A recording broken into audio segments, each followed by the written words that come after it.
Lecture du livre du prophète Isaïe. Le Seigneur m'a dit, « Tu es mon serviteur, Israël.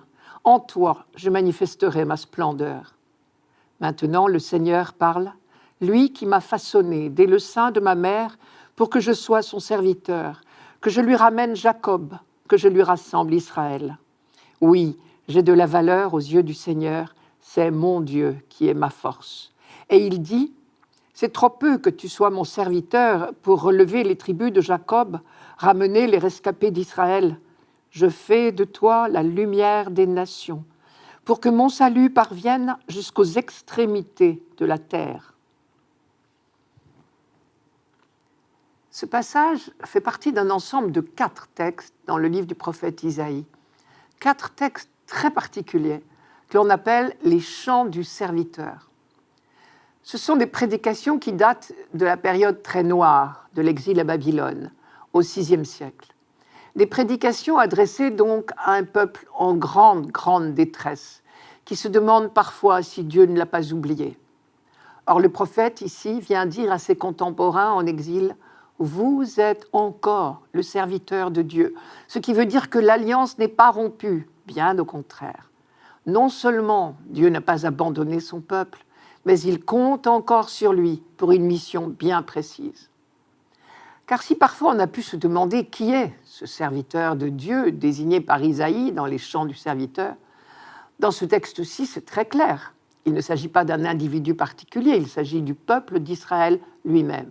Je vous rappelle la première phrase du texte. « Le Seigneur m'a dit, tu es mon serviteur Israël. » Et sa vocation est elle aussi clairement définie. « En toi, je manifesterai ma splendeur. » Or, la splendeur de Dieu, son titre de gloire, si vous préférez, c'est son œuvre de salut.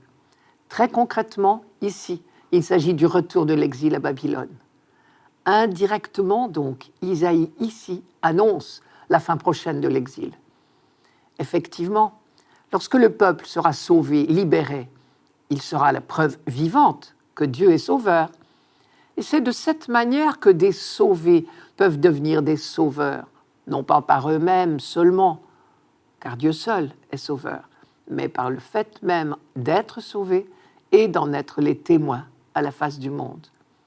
Car dans la mentalité de l'époque, la déchéance du peuple vaincu, déporté, pouvait passer pour un échec de son Dieu. Mais sa libération manifestera aux yeux du monde païen la supériorité de Dieu. Le titre de serviteur décerné au peuple d'Israël en exil signifie donc 2 choses. Il est d'abord une assurance du soutien de Dieu, mais il est en même temps une lettre de mission. Israël doit continuer à croire au salut et à en témoigner à la face du monde. Car en reconnaissant à travers lui l'œuvre de Dieu, les autres reconnaîtront que Dieu est sauveur et à leur tour l'accueilleront comme leur sauveur. Ainsi, Dieu sera enfin connu et reconnu par tous ceux qui l'auront vu à l'œuvre pour sauver son peuple. C'est en ce sens-là qu'Israël aura manifesté la présence de Dieu. Et c'est le sens de l'expression « Tu es mon serviteur, Israël, en toi je manifesterai ma splendeur. » Alors on comprend la dernière phrase de notre texte. « Je fais de toi la lumière des nations pour que mon salut parvienne jusqu'aux extrémités de la terre. » Une fois de plus, la Bible nous dit que le projet de Dieu est un projet de salut, de bonheur, et qu'il concerne l'humanité tout entière jusqu'aux extrémités de la terre. Jusque-là, on pensait que l'œuvre de salut de Dieu passait par un individu, qu'on appelait le Messie, et on l'imaginait comme un roi. Ici, l'attente du Messie évolue considérablement. D'une part, le Messie n'est plus un individu particulier, c'est un personnage collectif, c'est le peuple d'Israël qui est investi d'une mission au service du monde. Et d'autre part, il n'exerce plus un pouvoir royal, il se présente comme un serviteur. Reste une question difficile. Au début du texte, c'est le Seigneur qui parle et qui s'adresse au serviteur.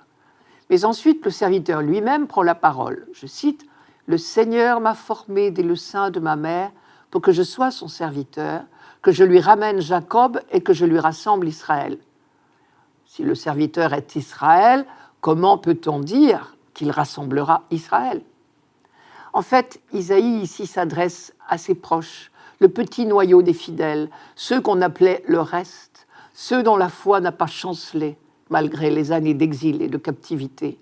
Ce petit reste d'Israël a pour première tâche de rassembler tout Israël et de le ramener à son Dieu, c'est-à-dire de le convertir. Mais ce n'est que la première étape de leur mission. C'est trop peu que tu sois mon serviteur pour relever les tribus de Jacob, dit Isaïe, qui ajoute « Je fais de toi la lumière des nations pour que mon salut parvienne jusqu'aux extrémités de la terre. » Car c'est précisément cette œuvre inespérée de relèvement du peuple par quelques-uns qui sera aux yeux du monde entier un témoignage rendu au Dieu d'Israël. Pour le dire autrement, le rétablissement du peuple s'inscrit dans le projet de Dieu comme le prélude au salut de toute l'humanité. Toutes ces belles nouvelles devaient paraître un peu irréalisables quand même à certains. Et c'est pour cela que le prophète affirme avec insistance qu'il n'a rien inventé. Il n'est que le porte-parole de Dieu. Par 2 fois, il précise « Le Seigneur m'a dit ». Maintenant, le Seigneur parle. Et d'autre part, il souffle à ses contemporains des paroles d'espérance. « J'ai de la valeur aux yeux du Seigneur.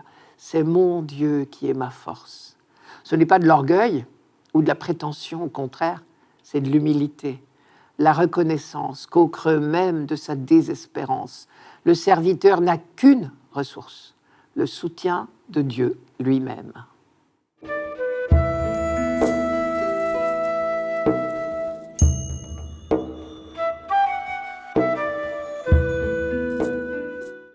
Psaume 39.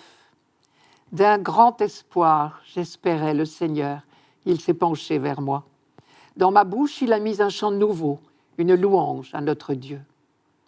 Tu ne voulais ni offrande, ni sacrifice. Tu as ouvert mes oreilles. Tu ne demandais ni holocauste, ni victime. Alors j'ai dit, voici, je viens. Dans le livre est écrit pour moi ce que tu veux que je fasse. Mon Dieu, voilà ce que j'aime. Ta loi me tient aux entrailles. Vois, je ne retiens pas mes lèvres. Seigneur, tu le sais. J'ai dit, ton amour et ta vérité à la grande assemblée. Tu ne voulais ni offrande, ni sacrifice. Tu ne demandais ni holocauste, ni victime. Curieuse phrase quand même, dans un psaume, quand on sait que les psaumes, justement, étaient faits pour être chantés au temple de Jérusalem, au moment même où on offrait des sacrifices. En fait, on veut dire par là, je sais, Seigneur, que ce qui compte le plus à tes yeux, ce n'est pas le sacrifice en lui-même, c'est l'attitude du cœur qu'il représente. Tu ne voulais ni offrande ni sacrifice, tu as ouvert mes oreilles. Tu ne demandais ni holocauste ni victime, alors j'ai dit, voici, je viens. Toute la Bible est l'histoire d'un long apprentissage. Et avec ce psaume 39, nous sommes à la phase finale de ce qu'on peut appeler la pédagogie des prophètes. Je reprends rapidement cette histoire des sacrifices en Israël. Elle se développe en même temps que se développe la connaissance de Dieu. C'est logique. Sacrifier, sacrum facere en latin, signifie faire du sacré, entrer en contact, ou mieux en communion avec Dieu. Tout dépend évidemment de l'idée que l'on se fait de Dieu. Donc, au fur et à mesure qu'on découvre le vrai visage de Dieu, la pratique sacrificielle va changer. Je commence par le début. Première chose à retenir, ce n'est pas Israël qui a inventé la démarche du sacrifice ou de l'offrande. Il y en a chez les autres peuples du Moyen-Orient, bien avant que le peuple hébreu ne mérite même le nom de peuple. Deuxième constatation, lorsqu'on s'intéresse à la pratique sacrificielle d'Israël, il y a toujours eu des offrandes et des sacrifices en Israël, tout au long de l'histoire biblique. Il y a une très grande variété de sacrifices, mais tous sont un moyen de communiquer avec Dieu. Troisième point, les sacrifices pratiqués par le peuple élu ressemblent à ceux de leurs voisins. Oui, mais à une exception près, et une exception qui est colossale. La spécificité des sacrifices en Israël, c'est que les sacrifices humains sont strictement interdits. C'est une constante dans la Bible. Les sacrifices humains sont de tout temps considérés comme une horreur. Jérémie, par exemple, dit de la part de Dieu « Cela, je ne l'ai jamais demandé, et je n'ai jamais eu l'idée de faire commettre une telle horreur. Jérémie, chapitre 7, verset 31, par exemple. Et dans le fameux récit du sacrifice d'Abraham, celui-ci a découvert que sacrifier, faire du sacré, ne veut pas dire tuer. Abraham a offert son fils et ne l'a pas tué. Cet épisode que les Juifs appellent la ligature d'Isaac est lu justement comme la preuve que depuis le début de l'alliance entre Dieu et ce peuple qu'il s'est choisi, les sacrifices humains sont strictement interdits. On continuera à pratiquer seulement des sacrifices d'animaux.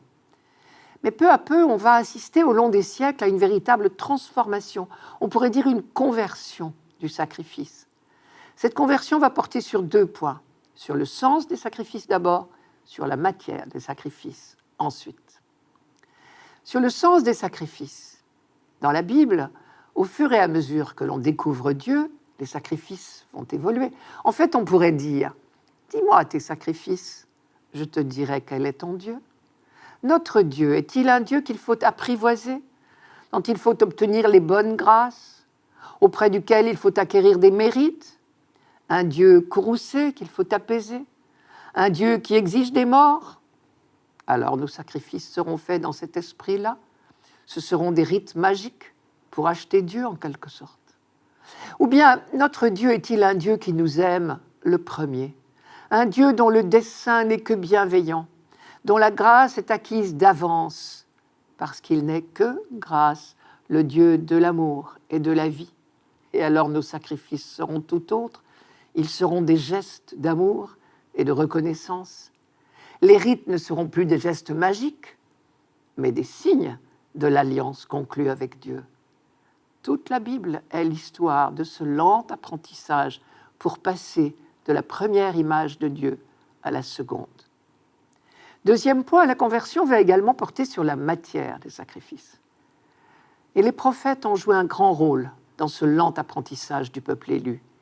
Ils lui ont fait découvrir peu à peu le vrai sacrifice que Dieu attend. Tout se passe comme si les prophètes nous disaient « Tu veux entrer en relation avec Dieu ? Fort bien, à condition de ne pas te tromper de Dieu. » Et c'est peut-être une phrase du prophète Osée au 8e siècle qui résume le plus parfaitement cette prédication des prophètes. Je vous la donne. C'est l'amour que je veux et non les sacrifices. Osée chapitre 6, verset 6. On découvre peu à peu que le véritable sacrifice, faire sacré, consiste non plus à tuer, mais à faire vivre. Dieu est le Dieu des vivants. Donner la mort ne peut pas être la meilleure façon de nous rapprocher de lui. Faire vivre nos frères, voilà la seule manière de nous rapprocher de lui. Et l'ultime étape de cette pédagogie des prophètes nous présentera l'idéal du sacrifice, c'est le service de nos frères. Et nous trouvons cela dans les 4 chants du serviteur qui sont inclus dans le 2e livre d'Isaïe. L'idéal du serviteur, qui est l'idéal du sacrifice, c'est une vie donnée pour faire vivre.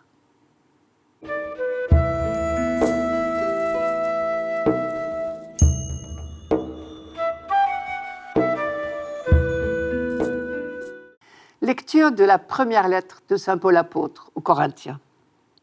Paul, appelé par la volonté de Dieu pour être apôtre du Christ Jésus, et Sosthène notre frère, à l'Église de Dieu qui est à Corinthe, à ceux qui ont été sanctifiés dans le Christ Jésus et sont appelés à être saints, avec tous ceux qui, en tout lieu, invoquent le nom de notre Seigneur Jésus-Christ, leur Seigneur et le nôtre.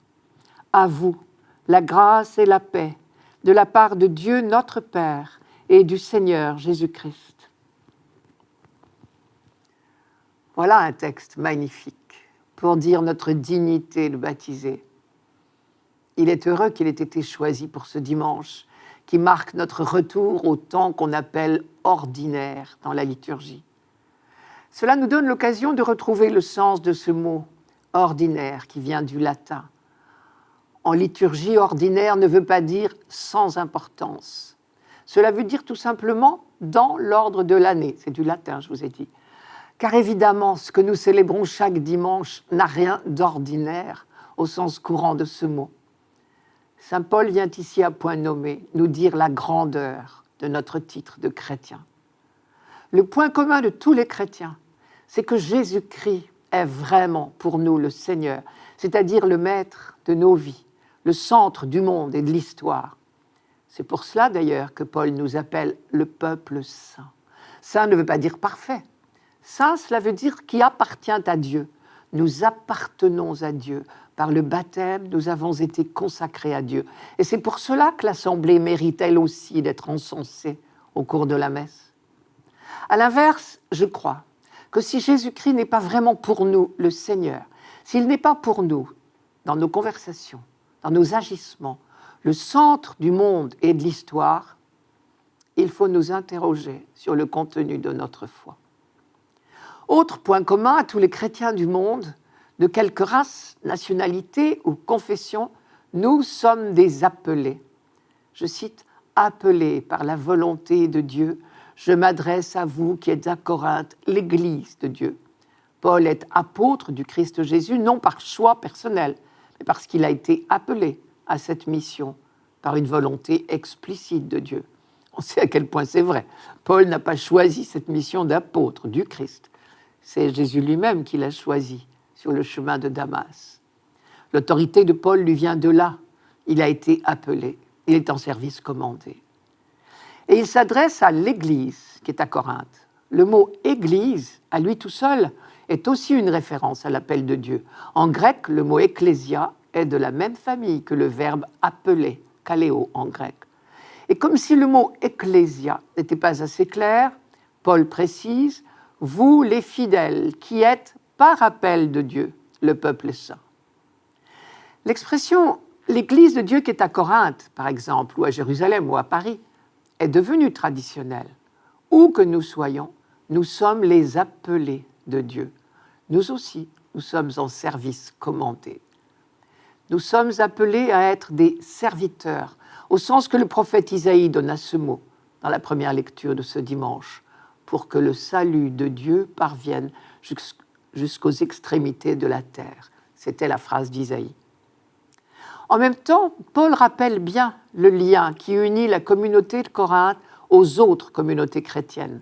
Je redis, je m'adresse à vous qui êtes à Corinthe, l'Église de Dieu, vous qui êtes le peuple saint, avec tous ceux qui, en tout lieu, invoquent le nom de notre Seigneur Jésus-Christ, leur Seigneur et le nôtre. Il est intéressant de noter que Paul emploie le mot « Église » tout aussi bien pour désigner une communauté locale que l'Église dans son ensemble. Chaque communauté particulière est, par appel de Dieu, pleinement témoin de l'amour universel du Père. Une Église locale ne se réduit donc pas à sa réalité géographique ou sociologique. Elle a toujours vocation à l'universel. Voilà qui devrait élargir nos prières dites universelles. Et l'étendue de la mission ne doit pas nous décourager pour autant. Ce qui nous est demandé est à notre portée. Le Seigneur ne nous demande pas des gestes extraordinaires. Il nous suffit d'être tout simplement disponibles à la volonté du Père. Vous vous rappelez les termes du psaume de ce dimanche. Tu ne voulais ni offrande ni sacrifice. Tu ne demandais ni holocauste ni victime. Alors j'ai dit, voici, je viens. Nous pouvons donc faire sereinement, au jour le jour, notre petit possible et avoir le cœur en paix. Et c'est ce que nous souhaite Paul. Que la grâce et la paix soient avec vous. C'est vraiment le plus beau souhait que l'on puisse s'adresser les uns aux autres en cette période de vœux de début d'année. Je remarque au passage qu'à plusieurs reprises, la liturgie eucharistique fait écho à cette phrase de Paul, en geste et en parole. Le plus marquant est évidemment le geste de paix, avec la parole qui l'accompagne. Nous reprenons la phrase de Paul chaque fois que nous transmettons à notre voisin la paix du Christ. Et chaque fois que le prêtre nous dit « Le Seigneur soit avec vous », c'est bien dans la grâce et la paix du Christ qu'il nous invite à nous laisser immerger. À l'approche de la semaine de prière pour l'unité des chrétiens, ce texte de Paul est particulièrement bienvenu. Il nous rappelle tout ce qui unit entre eux les chrétiens du monde entier, à quelque confession qu'ils appartiennent. Car le peuple chrétien, dans la variété de toutes ses sensibilités, est appelé à être dans le monde le germe de l'humanité nouvelle, celle qui sera un jour réunie dans la grâce et la paix autour de Jésus-Christ. Quand viendra ce dernier jour, l'humanité tout entière ressuscitée se lèvera comme un seul homme, comme on dit. Et cet homme, il aura pour nom Jésus-Christ.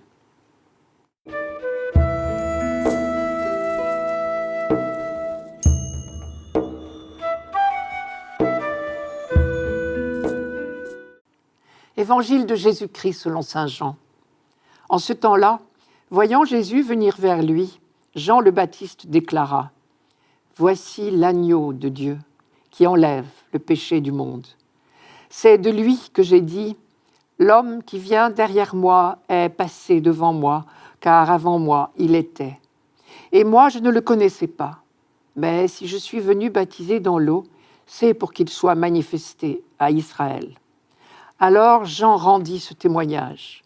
« J'ai vu l'Esprit descendre du ciel comme une colombe, et il demeura sur lui. Et moi, je ne le connaissais pas. Mais celui qui m'a envoyé baptiser dans l'eau m'a dit : celui sur qui tu verras l'Esprit descendre et demeurer, celui-là baptise dans l'Esprit Saint. Moi, j'ai vu et je rends témoignage, c'est lui, le Fils de Dieu. » La dernière formule est très solennelle. Oui, j'ai vu et je rends ce témoignage, c'est lui, le Fils de Dieu. À l'époque de Jean-Baptiste, il ne s'agissait pas encore de l'affirmation théologique au sens où nous disons aujourd'hui que Jésus est le Fils de Dieu, ou au sens de saint Jean dans son prologue, quand il dit « le Fils unique, plein de grâce et de vérité ». Pour Jean-Baptiste, l'expression « Fils de Dieu » était synonyme de Messie. L'appliquer à Jésus était donc une manière de dire que celui-ci était bien, le Messie qu'on attendait, celui qui devait apporter le bonheur parfait sur la terre. Jean-Baptiste ne pouvait pas encore tout percevoir du mystère de Jésus. La suite a prouvé qu'il s'est posé bien des questions. Mais appliquer ce titre de Messie à son cousin, le fils de Marie, c'était déjà considérable. Pourquoi ce titre de Messie et de Fils de Dieu était-il équivalent ? Parce que chaque roi, lorsqu'il prenait possession du trône de Jérusalem, recevait ces deux titres. Le rite de l'onction d'huile faisait de lui un consacré, un messie, le mot en hébreu veut dire tout simplement frotter d'huile, et d'autre part, il recevait le titre de fils de Dieu, du seul fait qu'il était le roi, et que désormais, il pouvait être assuré que Dieu l'inspirait et le soutenait à tout instant. Voilà donc Jésus désigné par Jean-Baptiste comme le Messie qu'on attendait depuis déjà quelques siècles. Évidemment, on se demande ce qui permet à Jean-Baptiste d'affirmer avec assurance que Jésus est bien le Messie d'Israël. C'est qu'il a vu de ses yeux l'Esprit Saint demeurer sur lui. Le mot « demeurer » ici est important. Chaque roi, le jour de son sacre, recevait l'onction d'huile, signe de l'Esprit qui l'accompagnait dans toute sa mission. Seulement voilà, les uns après les autres, les rois d'Israël avaient fait la preuve qu'ils pouvaient fort bien ne pas suivre les inspirations de l'Esprit. De Jésus, au contraire, Jean-Baptiste nous dit qu'il est celui sur qui l'Esprit demeure. Manière de nous dire que toute son action sera aussi celle de l'Esprit. Le Messie, on le savait donc, serait habité, guidé en permanence par l'Esprit de Dieu. Et c'est lui qui devait apporter l'Esprit Saint à toute l'humanité. Donc quand Jean-Baptiste dit « Jésus est le Fils de Dieu » ou « J'ai vu l'Esprit descendre et demeurer sur lui », ce sont deux manières absolument équivalentes de dire « Le Messie est enfin parmi nous ». Ce mystère de Jésus, Jean-Baptiste le décrit encore d'une troisième manière, mais cette fois totalement inattendue, ou presque. Il dit « Voici l'agneau de Dieu qui enlève le péché du monde ». La majorité du peuple d'Israël attendait un Messie roi. Il régnerait à Jérusalem, ce qui supposait que les Romains ne seraient plus les maîtres. Le pays serait libéré de la tutelle étrangère, l'occupation romaine. On connaîtrait enfin la sécurité, la paix, le bonheur. Mais un Messie agneau, bien peu de gens en parlaient. L'agneau, cela fait penser d'abord à l'agneau pascal. Le rite de la Pâque, chaque année, rappelait au peuple que Dieu l'avait libéré. Vous vous rappelez la nuit de la libération d'Égypte. Moïse avait fait pratiquer par le peuple le rite traditionnel. Mais il avait insisté. Désormais, chaque année, ce rite vous rappellera que Dieu est passé parmi vous pour vous libérer. Le sang de l'agneau signe votre libération. Agneau, cela fait penser aussi aux serviteurs de Dieu dont parle le 2e livre d'Isaïe, au chapitre 53. Isaïe annonçait que le sauveur du monde, celui qu'on appelait le Messie, serait doux comme un agneau et qu'il consacrerait sa vie au service de ses frères, qu'il serait persécuté et éliminé, mais que grâce à lui, les hommes ouvriraient les yeux et se convertiraient. Et quand Jean-Baptiste dit que Jésus est l'agneau de Dieu, il le présente donc comme le libérateur de l'humanité, c'est l'agneau pascal. Mais en faisant référence aux serviteurs d'Isaïe, il laisse entendre que cette œuvre de libération de l'humanité sera accomplie par un innocent qui donne sa vie pour sauver ses frères. Il reste que le péché n'a pas encore disparu, que je sache, l'agneau de Dieu qui enlève le péché du monde. Alors en quoi pouvons-nous dire que Jésus est réellement le Messie, le libérateur de l'humanité ? La vérité, je crois, c'est que le péché n'est plus une fatalité. Le Christ nous apporte la possibilité de nous libérer de son engrenage. Si nous restons greffés résolument sur lui, si nous laissons en permanence guidés par l'Esprit Saint dans lequel nous sommes plongés depuis notre baptême, alors nous pouvons découvrir en nous cette liberté nouvelle. Nous pouvons vivre comme lui l'amour, la gratuité, le pardon. Par ailleurs, la référence au serviteur d'Isaïe nous donne la clé du mystère. Isaïe avait deviné que l'œuvre du salut de l'humanité ne serait pas l'œuvre d'un homme solitaire, mais d'un peuple. Les chrétiens du monde entier forment ce peuple que saint Paul appelle le corps du Christ, qui grandit d'heure en heure, si nous laissons l'Esprit de Dieu agir en nous.